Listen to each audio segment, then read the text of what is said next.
Guys আজি প্ৰথমবাৰৰ বাবে আমাৰ ঘৰত পাৰিজাত ফুল ফুলিছে। সেয়া স্মৃতি হিচাপে ৰাখি থ'ম আৰু ভিডিঅ' এটা বনাওঁ বুলি আহিছোঁ। দুপা ফুলিছে,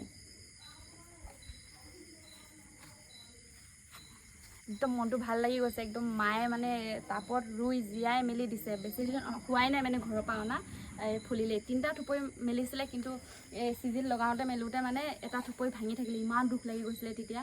তাৰপিছত আজি দিনতে চাওঁতে মানে মই কৈছোঁ দেই আজি আমাৰ ঘৰত পাৰিজাত ফুল ফুলিব, কিন্তু মানে চোৱাহি নাছিলোঁ। মানুহজনে কোৱাৰ পিছতে চাইছোঁহি আৰু বহুত ভাল লাগিছে। মানে আজি প্ৰথমবাৰৰ বাবে ফুলিছে আমাৰ ঘৰত। সেই স্মৃতি হিচাপে ৰাখি থৈছোঁ আৰু মাক বহুত বহুত ধন্যবাদ। সেয়া আৰু মাকবোৰ থাকিলে এয়াই সুবিধা হয়। তাকে মাক দেখাব লাগিব ভিডিঅ'টো। মায়ে চালেই ভিডিঅ'টো। অঁ তাকে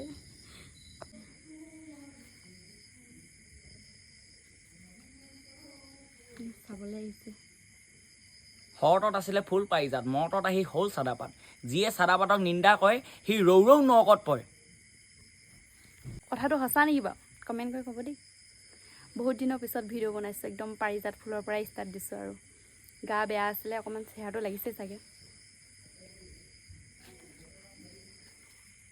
এইটো স্মৃতি হিচাপে আচলতে ভিডিঅ'টো কৰিছোঁ আৰু প্ৰথম আমাৰ ঘৰত যে ফুলিছিলে সেয়া।